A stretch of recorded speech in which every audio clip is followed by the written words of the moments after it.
Welcome to DIA Today, Democracy in America Today. I'm Matt Parks alongside David Corbin. Glad to have you with us to explore the ideas behind today's headlines. My left eye sees pollution. Those dirty fuels are burning. The earth's whole climate's churning. Clean energy solution. My right eye scans the bill. Fossil fuels are cheap. Wind and solar too steep. Drill, baby, drill.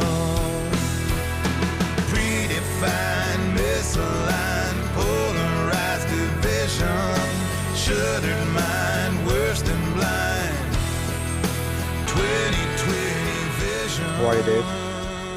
I'm doing well, Matt. Bought my first ever boat, not an inflatable boat, but an 8-foot pond prowler from Bass Pro Shops. Wow. Okay. Fits in the back of my Wagoneer. Have a 3-horsepower engine on it. So Nice. been enjoying taking that out with the family on our Colorado lakes, most of which you can't swim in because they're reservoirs, but that's been fun to kind of get out there. If you like the outdoors, as I've said many times, this is the place for you. Saddened by last week, like probably a lot of people were drawn into just the finding out that Charlie Kirk was shot, and then the aftermath of that. And I think just seeing what it means as an awful tragedy, but what it's symptomatic of, a lot of the things that we've spoken of on this show and in other episodes about kind of where we stand as a culture. What are some of those forces of evil that are kind of working on the human soul, degrading it, dehumanizing it, and just saddened by that as a teacher, right? That I think we live in an age of great opportunity on the one hand, but it's also an age where a lot of great damage has been done and perhaps can't be undone for some of those folks that have lost their way, at least for now. But what's it mean for the future, I guess, is the question that, I would ask.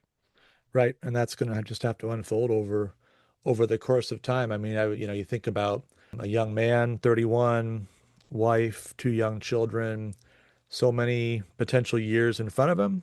And, I remember thinking about at one point, Martin Luther King was 39 when he was killed.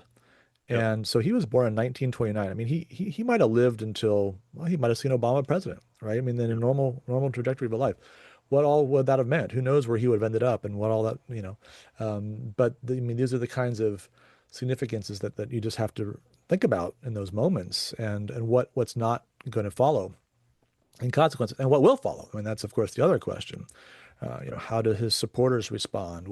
What does it mean in terms of the ever deepening division in our political society, and how do people process this, not just in the moment, but as things unfold, and as President Trump moves further into his second term, and there's a new leader for the movement that has to emerge potentially at the end of all this. And what is this? So I mean, all those kinds of questions that are swirling around. But the immediate thought is, you just think about a young widow and 2 children without their father, and all the tragedy of that.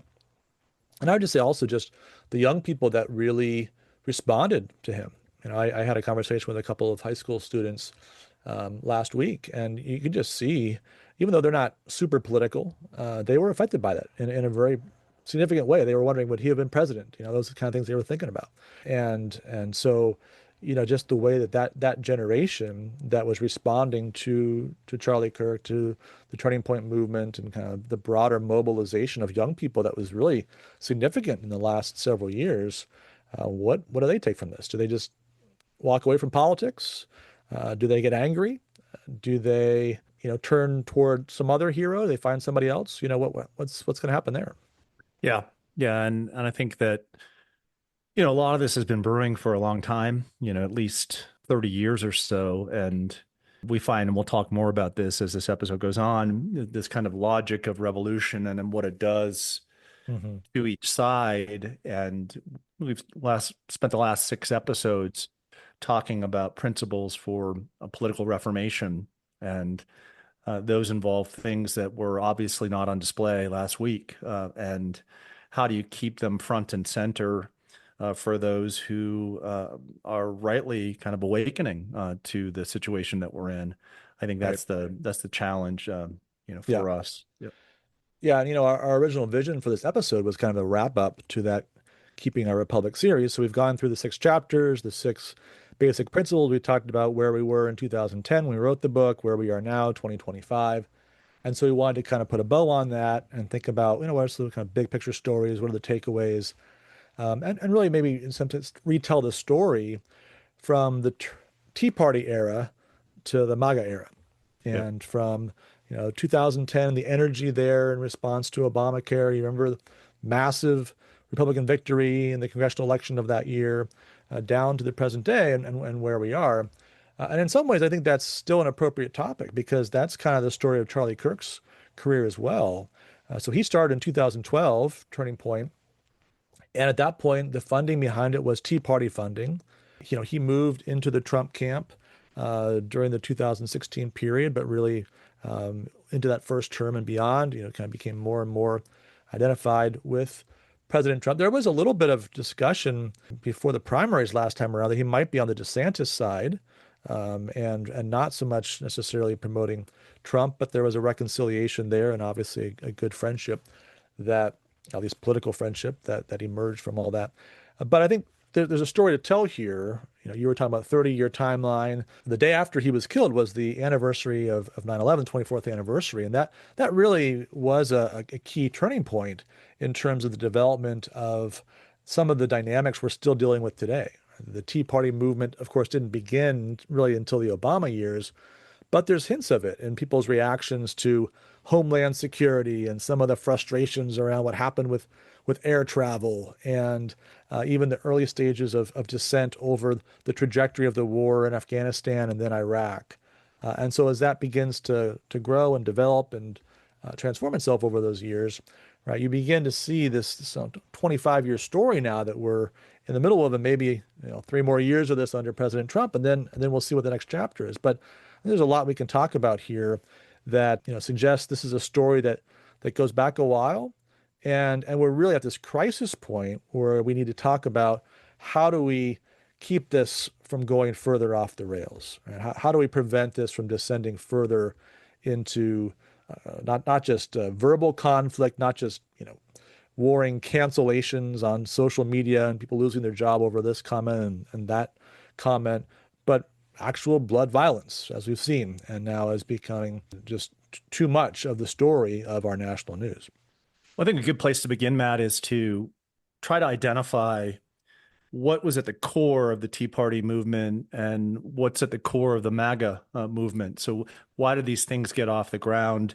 What was their ultimate objective? And I think, in simple terms, the Tea Party came into being as a group of people who wanted to restore the Constitution and restore constitutional republicanism, whereas MAGA came into being to stop the left and all of its excesses. And I think that there is an overlap between these two objectives, right? Restoring the Constitution, I think, involved stopping the left and its excesses. Yeah. But both movements had a certain amount of strength, and both movements also had some weaknesses as well, and have some weaknesses as well. Mm-hmm. I guess in a perfect world, you would have the merging of these two things, but there are also elements, right, of the Tea Party that just don't fit into the MAGA camp, and vice versa in terms of means and ends, et cetera. But if I were to ask you, what do you think the greatest strength of the Tea Party movement was, and its greatest weakness? How would you go about answering that question? Maybe we can do the same thing for the MAGA movement. Yeah, I would say in terms of strength, you had a lot of energy. You had a lot of people that were really seemingly serious about talking about the Constitution, that were seeing things happen. This is the early days of the Obama administration, the Obamacare debate, the debate over TARP. Remember the money, massive amounts of money spent in response to the financial crisis of 2008, and just saying this is too much. We've got to go back to the foundations. We've got to really restore, in some serious way, constitutional republicanism. And also, I mean, there was a certain populist element of it that they're saying, look, these are sort of regular people. Remember, Joe the plumber was the prototype for the Tea Party, who was just a regular guy who was wanting to ask some questions about where things were going. And he just wanted to be left alone, build his business, do the best he could as a successful plumber, and live a good life in community with others. And the government was making that more and more difficult. And so I think the Tea Party kind of captured some of the dangers of big government, broadly speaking, and the rule by the elites that had been the progressive desire and design for 100 years. It was really becoming much more obvious and institutionalized in Obamacare on the healthcare side and on the financial side with TARP and related reforms coming out of the financial crisis. Yeah, and I would add to that, Matt, that I think it had also galvanized some younger conservative types, some individuals who may have been in lower offices who realized that this was a serious moment for the Republic, and if they could argue in a serious way for its restoration, that there was a hunger for this, a thirst for this type of movement. So you think of people like Marco Rubio, who I think was in the House in Florida, Ted Cruz, a Rick Santorum, a Scott Walker. These were serious people who had good positions, a good education, et cetera. And I think they were the beginnings of a formation of kind of what does the leadership of the Tea Party, what might it look like? But then again, they were in their late 30s, early 40s, and the ability for them as kind of seasoned political veterans who had kind of an understanding of the map of the country and donor support, et cetera, that just was not there for them, at least in these early years, 2010, 2012. It comes along a little bit later, but they kind of had to make their name nationally before that happened. So one of the weaknesses of the Tea Party movement, I would say, is that it was strong on principle, but it lacked kind of the leader to take the torch, forward, at least in its early years. Yeah, there wasn't really quite the right fit. Paul Ryan was the Speaker of the House briefly, wasn't quite Tea Party, although he was sympathetic with a lot of the conservative things that were coming out of there, but didn't quite fit that movement. Rick Santorum, I guess, was the closest thing in the 2012 election to the Tea Party candidate, or maybe, Newt Gingrich, who was well seasoned by that point, but he kind of lost some credibility and had his own scandals and things back in the late 90s.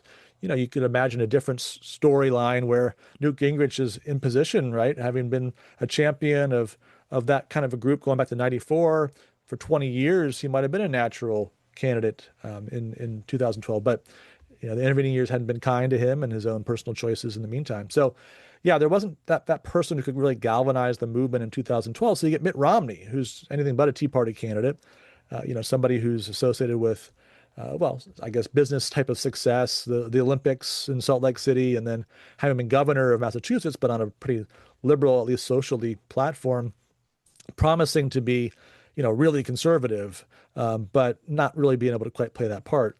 So that was definitely a weakness. I think there was also just maybe never quite got to that serious reflection on what it would take to build adherence to the Constitution. Are you really going to do the work to learn about constitutional forms of government, to do things in a thoroughly Republican way? Our book was a little effort to try to write about those kinds of issues, and I think there could have been more of that, but it was just it never quite galvanized around a set of core principles that were operational under the banner of this or that key leader or leaders.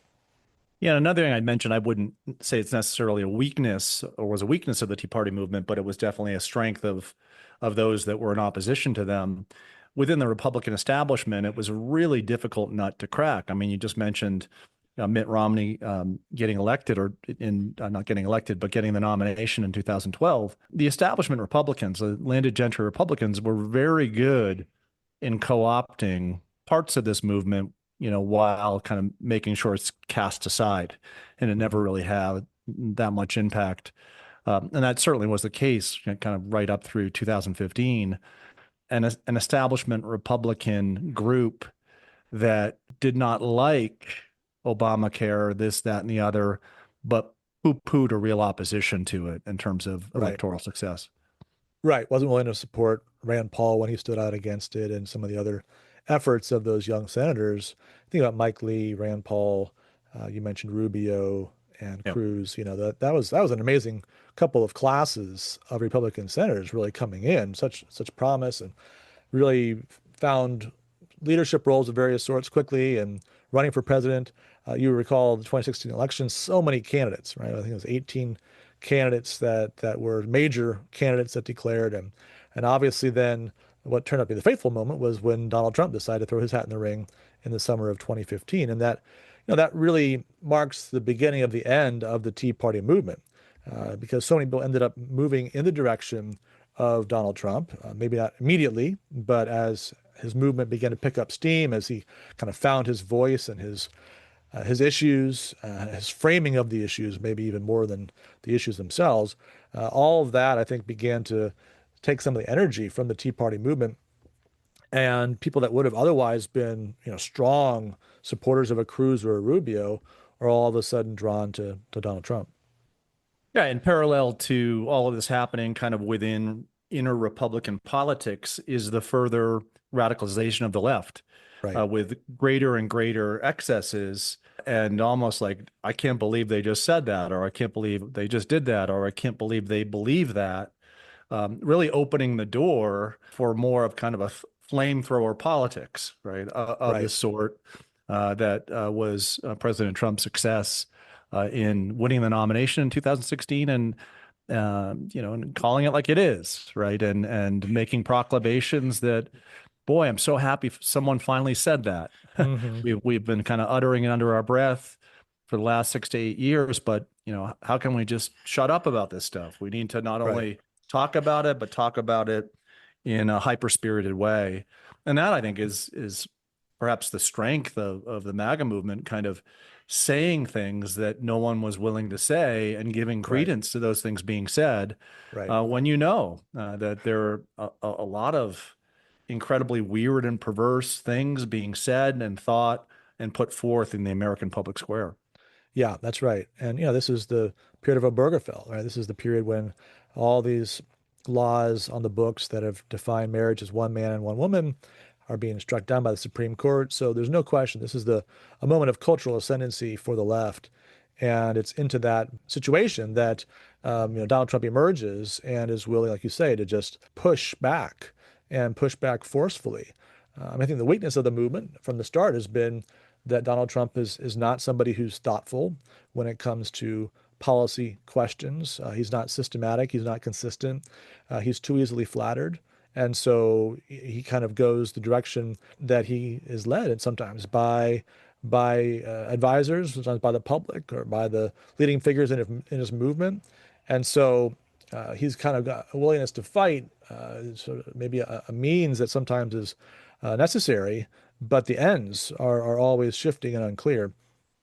And the means aren't always adapted to the end. If there is a good end in view, and there's many who've tried to kind of systematize this movement, right? Who come up with, well, here's what the principles are, and hold conferences on it and write books about it. And it still eludes definition because it's still really Donald Trump is the movement. Yeah. And so until it gets past that point, it's going to be difficult to really consolidate whatever victories there are. That was a big problem in the first administration, his naivety and inability to maneuver the federal bureaucracy. He's been better at that this time around. He's been, eyes open, knowing who his enemies are within the administration and within the bureaucracy. But still, I think, struggling to find any kind of a solid program that you can implement over the course of years and build a consensus around. Just always move by the day's headlines rather than by anything deeper than that. Yeah, the bark has turned into a bite, which is good. The idols are being demolished to some degree on the left, which is, I think, a good thing. There's been a deconstruction of something that's bad. To what degree has there been a construction of something that is good? And you go back to someone like Charlie Kirk, and I saw his effort as a constructive effort. He's constructing a new understanding and a new way of going about your thinking about your life and your country that could be constructive. Building families, reclaiming faith as a core piece of your life, and those are hard things to do from the seat of the presidency. But then again, given what power is in Donald Trump's words, there's an opportunity there for him to do it, and he hasn't always taken advantage of that opportunity. Yeah. So, we had started out. I think we met each other 30 years ago at Boston University. I first worked for Dr. Codevilla. You then worked for him. We worked on a book called The Character of Nations. It's very much at the heart of all of our analyses of American politics. And interestingly, as we were kind of growing up under the mentorship of Dr. Codevilla in the late 90s, aughts, and teens, he became very famous, for his analysis of what was going on, and really pulled no punches on what he thought was going on, and wanted to kind of really give the most direct representation of where we stood as a republic, and whether or not we had kind of moved beyond the republic and what that meant. But as we were preparing for this wrap up today, I was reminded of an essay that he wrote for the American Mind in 2018 titled "Our Revolution's Logic," in which he kind of laid out kind of where do we stand in 2018, that I think that story could be continued right up until our present day. Yeah. And the challenges that he presents in that essay, I think, are challenges that we need to be discerning about today as we move forward. So I'd like if you don't mind to kind of read a couple of the passages from that essay and then get your feedback. I'll just start out real quickly by saying, what Codevilla states as the challenge of living in a time of political revolution, and how things spiral down, and what are some of the symptoms that you see when things are in a downward spiral for a regime. Codevilla writes near the beginning of the essay that the primary objective of any people who find themselves in the throes of a revolution is to find ways of diverting its logic from its worst conclusions. This is kind of a core principle of Codevilla, which is the first objective of any statesman is to do no harm and to prevent harm from being done. So you find yourself in a very difficult situation. How do you keep it from moving down its worst pathway? And the situation we find ourselves in, under the logic of revolution, is a logic of mutual hate. We hate one another. This is not an argument that both sides are to blame equally. It's just saying that hate very much defines the relationship between both parties, and that hate plays itself out in some symptoms that Codevilla brought forward by turning back to the Greek historian Thucydides, who took up the subject of faction and factiousness, I think, in a way, and I'll read his words here, that are just so clear. Like many great thinkers, you're like, wow, he just captured it right there. Yeah. So Codevilla, quoting Thucydides here, the symptoms of a regime that's in the logic of revolution, where there's a logic of mutual hate, is the following. The more freely to harm enemies, words had to change their ordinary meaning and to take that which was now given to them. Reckless audacity came to be considered the courage of a loyal ally. Prudent hesitation, specious cowardice. Moderation was held to be a cloak for unmanliness. Ability to see all sides of a question, inaptness to act on any. Frantic violence became the attribute of manliness. Cautious plotting, justifiable means of self-defense. The advocate of extreme measures was always trustworthy. His opponent a man to be suspected. Even blood became a weaker tie than party. The fair proposals of an adversary were met with jealous precautions by the stronger of the two, and not with a generous confidence. When opportunity offered, he who first ventured to seize it and to take his enemy off his guard thought that perfidious vengeance sweeter than an open one. Success by treachery won him the palm of superior intelligence. It's hard a week after a political assassination not to see in these words the logic of hate and how a community can be brought down by that hate, where what is good is considered weak and what is bad is considered right. Yeah, I think that's just so powerful, because it really does speak so much to at least what happens on the online fringes of the right and the left, right? Where you've got to go further, you've got to push harder. Any kind of nuance, any kind of moderation, any kind of willingness to see a character trait that's virtuous or admirable in your opponent is just weakness. Right? You don't get it. You don't understand the seriousness of the situation. And so just the back and forth mutual recriminations and the inability to break the cycle. I mean, this is the thing that I think this article by Dr. Codevilla describes so well. This spiral, and he's talking about the first turn, the second turn, like literally it's spiraling, and you can just sort of see this thing beginning to pick up momentum, and the more momentum, the harder it is to stop. And who's going to stop? Because to stop, or even to talk about a pause, seems like unilateral disarmament. It seems like you're just a sucker who's going to then leave yourself open to the attack of the other.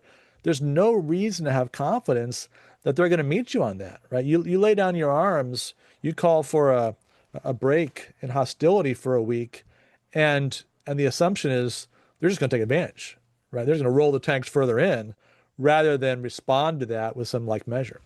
Yeah, the American Republic at its best, Codevilla reminds us, is a republic whose essence is self-restraint toward fellow citizens that you deem as equals, going back to our first principle of equality.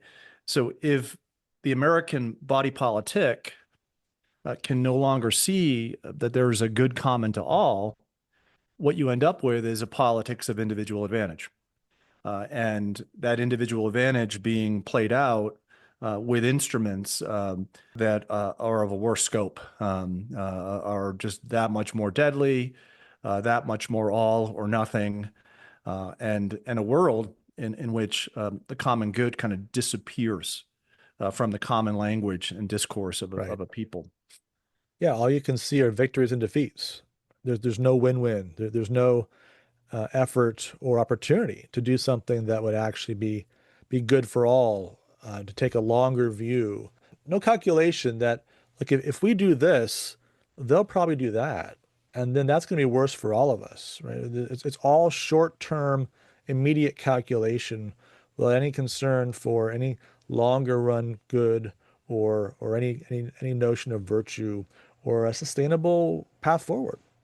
Yeah. So, here the question then becomes, okay, well, how do we stop this downward spiral?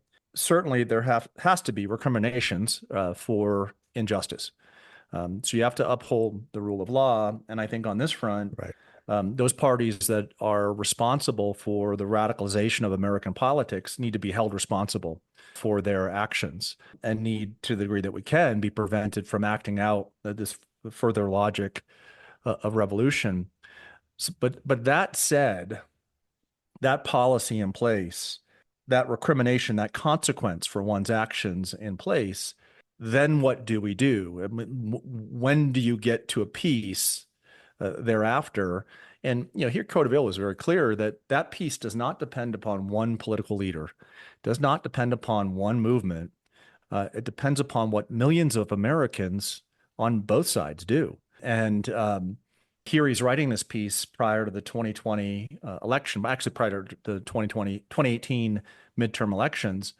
And he suggests that it may be the case that if Trump were to win a second term in 2020, that progressives would realize that their resistance movement in 2016 that led to unlawfulness, lawfare, et cetera, that they may say, okay, this is not working for us as a party, as a movement.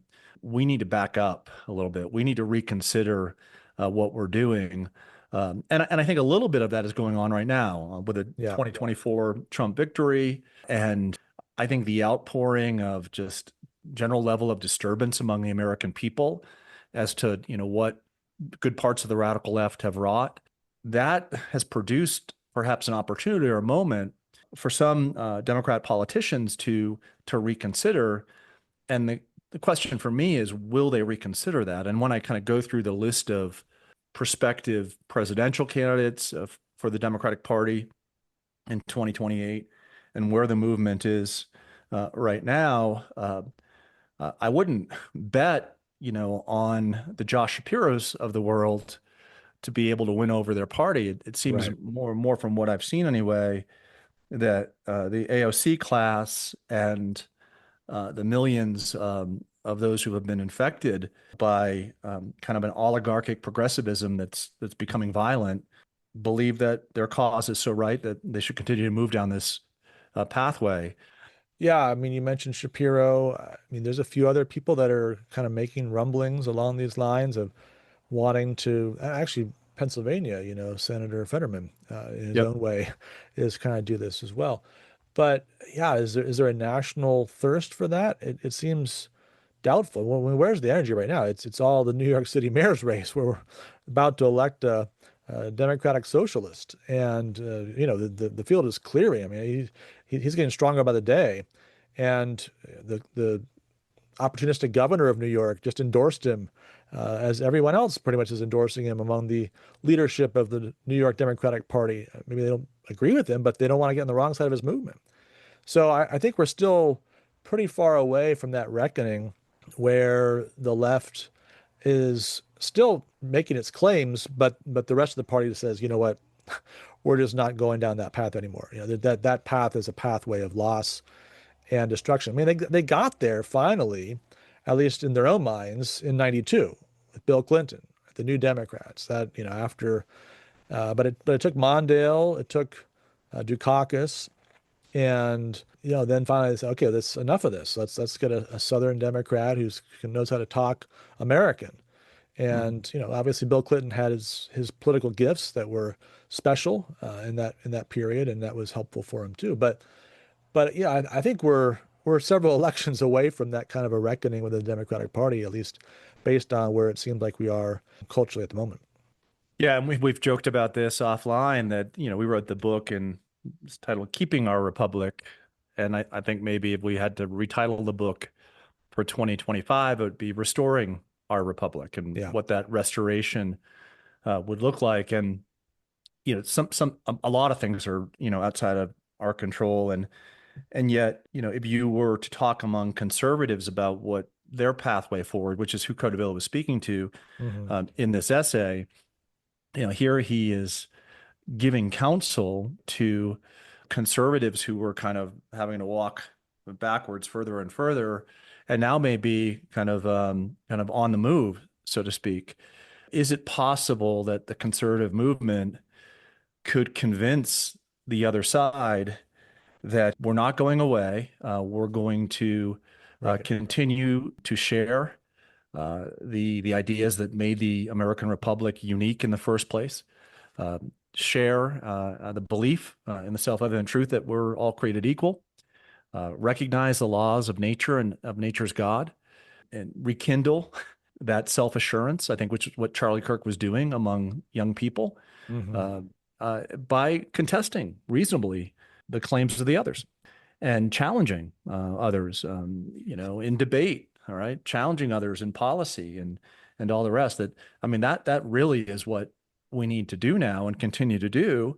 And I think that if we do that well, there's nothing to say that we can't then have begun the movement toward a restoration through an education as to what made the Republic unique in the first place.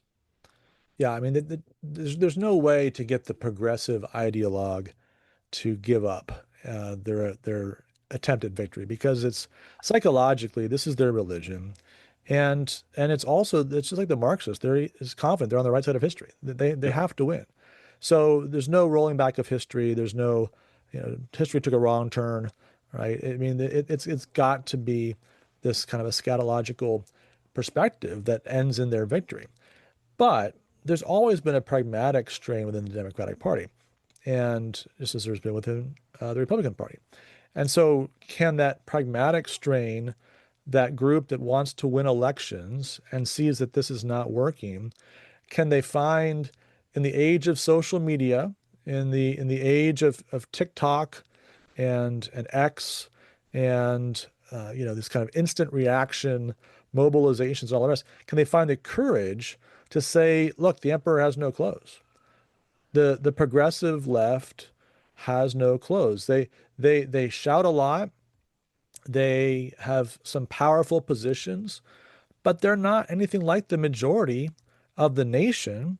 They're not even a majority, probably, of the Democratic Party if everybody was polled in private, right? If they were actually able to express their opinions in a way that was true to their own judgment. That's where the progress is going to be made. That there's going to have to be somebody who's willing to say the emperor has no clothes and make it stick. And enough people are going to have to say, you're right, enough of this.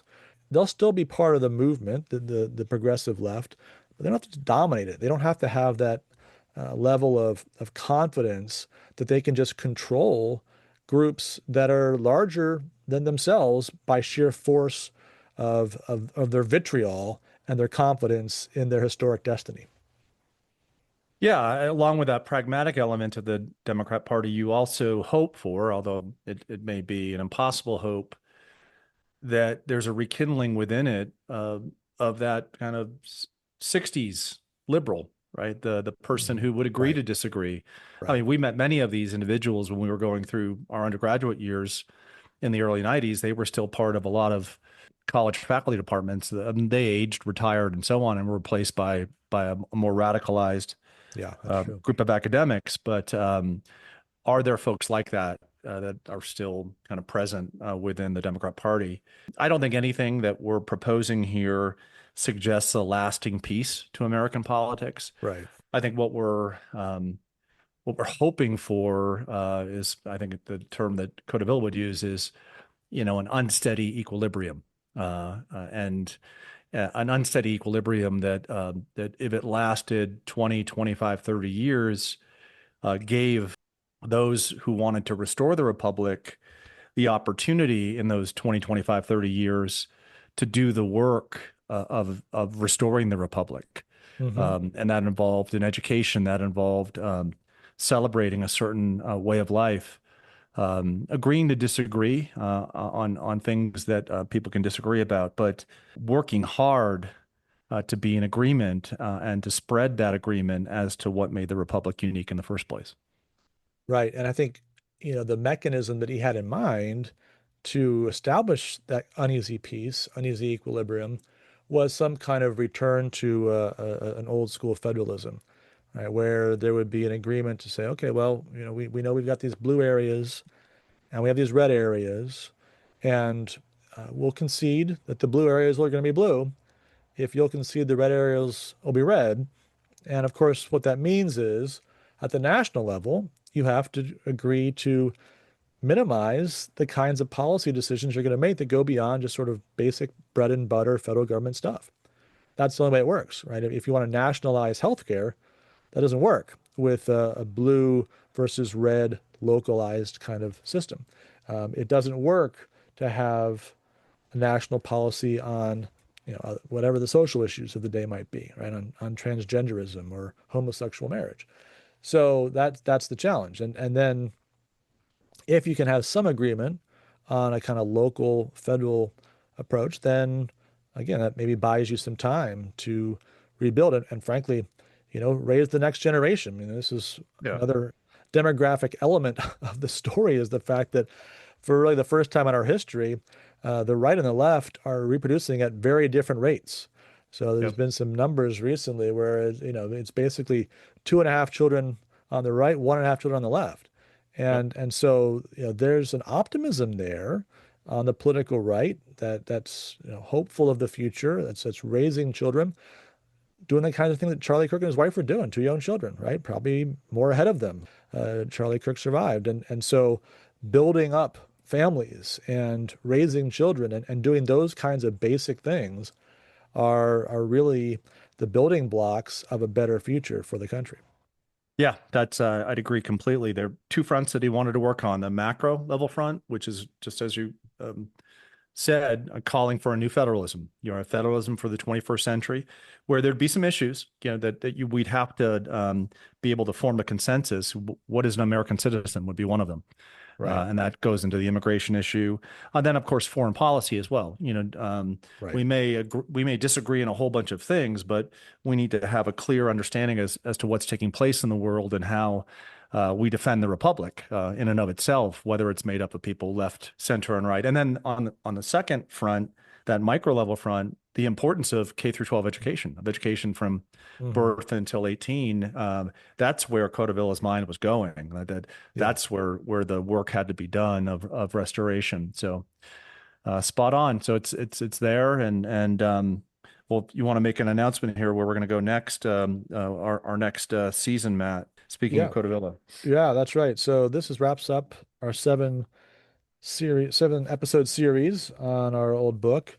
But actually, this is a nice transition in some ways, because there's a book coming out that you contributed to, Dave, in honor of Dr. Codevilla, called Fighting Enemies Foreign and Domestic, organized by the Claremont folks and being published September 30th by Encounter. And so our plan is to go through that book chapter by chapter. Again, we got 6 chapters, so 6 episodes or so to work through that, but really talk about the ideas of Dr. Codevilla. We introduced a little bit of foreign policy about a year ago, or around Christmas time, I guess it was last year. And we've talked about him from time to time, interviewed him on the show. Profound influence on ourselves as well as on the conservative movement.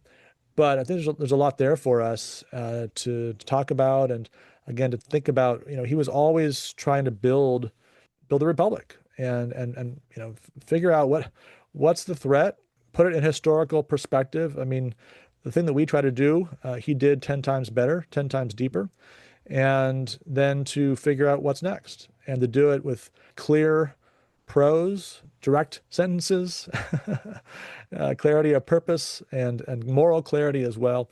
And so we want to try to introduce more of that to our audience over these next several episodes. Subject, verb, object. Remember, there you go. Dissertation sessions with Dr. Codevilla. Subject, right. verb, no passive voice. You're not German. Anyway, those fun days on his couch. Okay, well, turning. I don't know if our dissertations were as good as our predictions. We'll see. The crystal ball the last couple of weeks. College football. You had 1 pick out of 5. I had 2 out of 5. Not great. Yeah, and then opening weekend last weekend, or 2 weekends ago, we both went 3-2. So this good news for me, I guess, even though I didn't know much about how the Ryder Cup works. But we're going back to golf, which is kind of my wheelhouse of apparently, predictions. So who knew you were the golf guru here? But I mean, the Ryder Cup, biennial competition between the U.S. and Europe, used to be just the U.S. against Britain, and in those days the U.S. won every time, and so then they decided to make it to Europe, and it's gotten a lot more competitive. The last 5 times out, and there was a skip because of COVID in 2020, but the last 5 times, it's just gone back and forth based on who's at home. So there's a real home course advantage in this for whatever reason. And so the United States is the home team, if you will, this time around, playing out on Long Island, pretty near to where I am, maybe 30 or 40 miles east and a little bit north. But we want to try to make a few predictions here. So basic format, you've got 2 days of paired competition. So it's foursomes, which means 1 ball for 2 players on a team. They take alternate shots.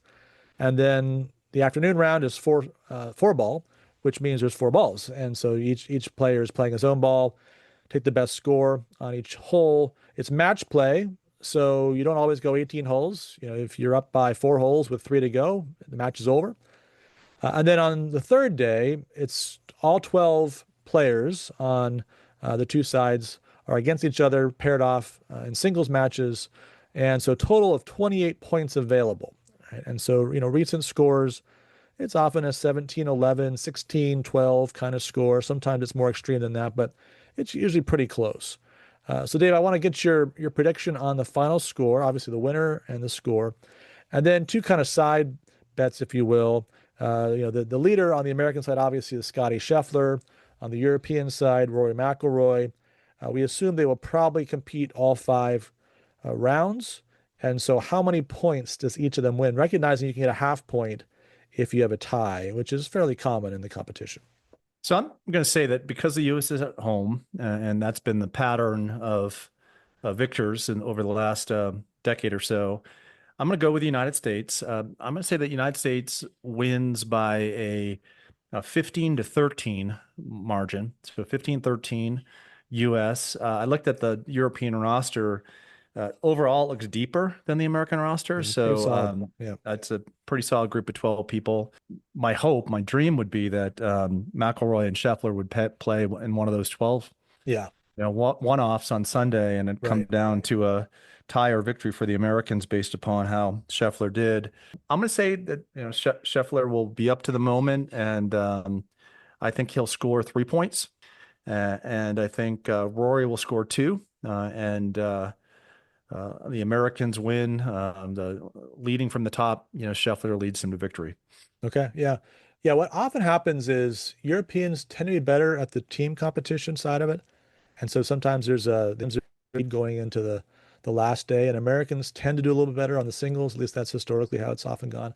That's statism, European statism versus American individualism. Exactly. I mean, it's a perfect microcosm of the two societies. So, yeah, and I think, frankly, the Europeans, I mean, they pick their team sometimes because they know these two guys play together well. They kind of, strategize in that way.